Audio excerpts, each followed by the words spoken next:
केंद्रीय गृह मंत्री द्वारा हाल ही में संविधान निर्माता बाबा साहब अम्बेडकर को लेकर दी गई टिप्पणी को लेकर जहां पूरे देश को प्रदेश में विरोध प्रदर्शन किया जा रहा है, तो वहीं अब सर्दी की इस मौसम में भी राजनीतिक गलियारों में सरगर्मियां हो चुकी है। हमारे साथ यहाँ पर कुछ आम जनता मौजूद है जिनसे हम बात करने की कोशिश करते हैं कि जो गृह मंत्री द्वारा जो टिप्पणी की गई है संसद में, आप उसको किस प्रकार देखते हैं और आप क्या कहना चाहेंगे? जी, देश का गृह मंत्री जी के द्वारा इस तरीके के जो बयानबाजी की गई है संसद में, उससे पूरे देश के आम आदमी और आम नागरिकों को बहुत बड़े लेवल पे एक ठेस पहुंची है कि गृह मंत्री जी भी इस तरीके से अम्बेडकर जी के खिलाफ बोल रहे हैं कि अम्बेडकर एक फैशन बन गया है, उनको इस तरीके से नहीं करना चाहिए। तो आप भी वहाँ पहुंचे हैं, तो एज एक संविधान के अनुसार ही आप इस पद पे पहुंचे हैं और आपके द्वारा इस तरीके का कृत्य किया जा रहा है जो बिल्कुल सरासर गलत है।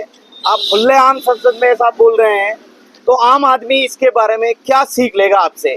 जबकि आप वहाँ जो विराजमान हैं, जिस पोस्ट पे बैठे हैं, आप संविधान के अनुसार ही इस पोस्ट पे बैठे गृह मंत्री बने हैं, क्योंकि संविधान जो बाबा साहब ने लिखा है उसके बाद ही वोट के अधिकार से इस देश में सीएम पीएम, इस देश का राजा वोट बैंक से बना है। पहले राजा अलग रानी के पेट से जन्म लेने के बाद बनता था और बाबा साहब के बाद जो वोट का अधिकार मिला है उसकी वजह से आप मिनिस्टर बने हैं। तो आप जो ये बोल रहे हैं बहुत बड़े लेवल पे आप गलत बोल रहे हैं, उनको माफी मांगनी चाहिए इसके लिए। जो केंद्रीय गृह मंत्री द्वारा जो बड़ी बात बोली गई है उसके साथ हम कुछ और लोगों से बात करते हैं। क्या कुछ लगता है आपको कि क्या ये कहना सही है, गलत है, कैसा मानते हैं आप? संविधान के हिसाब से और देश प्रेम के हिसाब से ये बात कहाँ सही है? गलत तो आप जान रहे हैं कि आप मीडिया को भी पता है, आम जनता को भी पता है कि अमित शाह ने जो बातें बोली है, जो उनकी लैंग्वेज रही है, वो हकीकत में गुंडागर्दी वाली रही है। मैं खुद ऐसी की हूँ और मैं उनको गुंडा बोलूंगी। वो गुंडे हैं, इसीलिए ऐसी भाषा का प्रयोग कर रहे हैं। जिन लोगों ने अपने देश के लिए अपना बलिदान दे दिया, अपने परिवार को परिवार नहीं समझा, अपने खून को खून नहीं समझा, आज वो उन पर राजनीति करते हैं। उनको राजनीति अच्छी करनी चाहिए, देश की सेवा करनी चाहिए। उनको मौका मिला तो उनको अपना भी स्वर्ण अक्षरों में नाम लिखाने का मौका मिला है और उनको इसके लिए कार्य करना चाहिए, न कि जो स्वतंत्रता सेनानी थे जिन्होंने हमारे देश की नींव रखी, उन लोगों पर आपत्तिजनक टिप्पणी करनी चाहिए। कुछ नहीं चाहिए। एससी एसटी के लोगों को कैसे करना है, दुर्नीत मोमडन लोगों को कैसे करना है, सबकी आत्मा को ठेस पहुंचाकर वो अच्छा बनना चाहते हैं। कुछ लोगों का पेट करना चाहते हैं। उनको बिजनेसमैन चाहिए, उनको पैसा चाहिए। वो सोच रहे कि हमको ये राज मिला, दोबारा तो मिलेगा नहीं। इसका जितना फायदा उठाना उठा लो, फूट डालो, राज करो। अंग्रेज थे, वो विदेशी थे, है ना, उन्होंने अपने में फूट डालना किया राज करने के लिए, पर ये लोग तो अपने देसी हैं, अपने देश के कहते हैं अपने आप को। तो ये फिर हमारा शोषण क्यों कर रहे हैं? हमारा तिरस्कार करने के लिए हमारे नेताओं का, हमारे जितने भी मतलब स्वतंत्रता सेनानी थे उनका अपमान क्यों करते हैं? आजकल का छोटा बच्चा जिसने कभी स्वतंत्रता को देखा नहीं, आजादी को देखा नहीं, उसके बारे में पढ़ा नहीं, वो मीडिया पे कहता है कि नेहरू जी ऐसे हैं, भीमराव अम्बेडकर ऐसे हैं। वैसे इन्हीं का तो चलन चल रहा है। ये लोग ऐसे बोलेंगे तो आने वाली पीढ़ी को क्या मिलेगा? क्या इनको नहीं पता संविधान? ये खुद एक मतलब गुंडागर्द है। ये पुलिस में इनके केस चल रहे थे। आज ये उस कुर्सी पे बैठा तो सिर्फ बाबा साहब के संविधान के कारण ही बैठे हैं। अगर वो संविधान नहीं होता तो ये बंदा जेल में होता, इस तरह बोलने के काबिल नहीं होता। लगातार कई बार संविधान के ऊपर बात उठाई जाती है, संविधान के ऊपर सवाल उठाए जाते हैं, इसको आप कैसे देखते हैं? ये जो पूरा माहौल चल रहा है इस वक्त देश में, एक वोटों की ध्रुवीकरण करने का, जात पात पे बांटने का, संविधान को खंडित करने का, ये सिर्फ अपने आप को बचाने का एक फॉर्मूला है इनके पास, क्योंकि ताकि किसी ना किसी तरीके से हम हमारे जो कुकर्म है इनको बचा सके। आप यहाँ खड़े, हम यहाँ खड़े, मैं बोल रहा हूँ, ये सब संविधान की देन है और संविधान ने ही उनको अधिकार दिया है कि वो संसद में जाके खड़े हो सके। बाकी उनकी इतनी हैसियत भी नहीं कि वो संसद के बाहर भटक सके।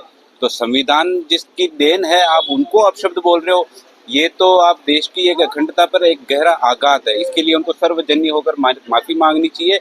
ये मेरा इतना विश्वास है कि आप देश को एक गृह युद्ध की तरफ न धकेल कर देश में एक आम मैसेज जाए, अच्छा मैसेज जाए, उसके लिए काम करें और इसी के लिए उनको पद मिला हुआ है। देश में संविधान कितना जरूरी है और संविधान को लेकर कई लोग तो जागरूकता भी नहीं है, तो संविधान के प्रति जागरूक हो लोग, संविधान के प्रति जाने, इसको लेकर क्या कुछ करना चाहिए सरकार को या फिर आम जनता को, या फिर जो संविधान के ज्ञाता है उनको क्या करना चाहिए?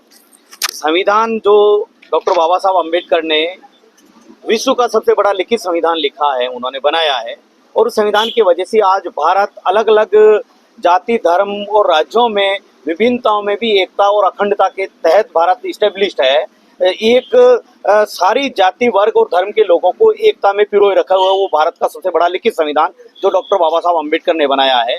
14 अप्रैल को बाबा साहब का जन्मदिन हुआ, जयंती है, उसके दौरान अलग अलग पार्टियां और अलग अलग जो राजनीतिक रोटियां सेकने वाले लोग हैं वो केवल बाबा साहब का पोस्टर लगाते हैं, लेकिन बाबा साहब ने क्या क्या, हम इस देश में हर आदमी को अलग अलग राइट्स मिले हैं, सबको समानता का रहने का सारा अधिकार बाबा साहब ने जो संविधान में दिया है वो संविधान आम लोगों तक पहुंचे, उसके लिए उनको अलग अलग छोटे बुक्स बनाकर जयंती पर और जो 26 नवंबर को संविधान दिवस है उसके उपलक्ष्य में आम जनता तक पहुंचाने का उनको काम करना चाहिए। संविधान की वजह से जो हर आदमी को एजुकेशन अनिवार्य शिक्षा लागू की है वो शिक्षा जरूरी है, उसके लिए कोई बात नहीं करता। इस देश में हर आदमी को चिकित्सा जरूरी है, उसके लिए वो कोई बात नहीं करता। हर आदमी को रोजी रोटी कपड़ा की जरूरत है, उसके लिए वो काम नहीं करता है। विश्व का सबसे बड़ा देश जिसमें 56.8 करोड़ जो आबादी युवाओं की है वो युवा डिग्री लेके घूम रहा है और प्रतिदिन 38 युवा सुसाइड कर रहा, आत्महत्या कर रहा, रोजगार नहीं मिले उसकी वजह से। तो उसके लिए जागरूक करने के लिए सरकार जिम्मेदार है, वो बात नहीं कर रही है। संविधान हमारे गांव में लोगों को पता ही नहीं कि संविधान क्या है, वो केवल खुद का स्वार्थ सेकने के लिए अलग अलग मोहल्लों में शराब के ठेका खुलाने के लिए लोग काम कर रहे हैं, ये सरकार काम कर रही है। सबसे ज्यादा इनकम उनको उनसे हो रही है। जो यूथ हैं उनको संविधान की वजह से अपनी जिंदगी गुजारने के लिए काम करना चाहिए, वो उनको नॉलेज नहीं है, इसके लिए सरकार ही जिम्मेदार है, उनको काम करना चाहिए। संविधान की छोटी छोटी बुक और प्रतियां गरीब बस्तियों में, हमारे जो गरीब तबके के लोग हम गांव में रहते हैं, हम गरीब बस्तियों में लेते हैं, हमारे यहाँ लाइट की व्यवस्था नहीं है, उनके लिए उनको काम करना चाहिए। अम्बेडकर पाठशाला खोल के संविधान के प्रति जागरूक करना चाहिए। मैं तो मोदी जी से यही अनुरोध करता हूँ कि आपके मंत्रिमंडल से तुरंत इनको इस्तीफा देना चाहिए, जिनकी वजह से आप भी प्रधानमंत्री बने हैं, और इनको तुरंत इस्तीफा देना चाहिए। संविधान का, बाबा साहब का अपमान मतलब संविधान का अपमान, संविधान का अपमान मतलब देशद्रोह का मुकदमा इनके खिलाफ होना चाहिए।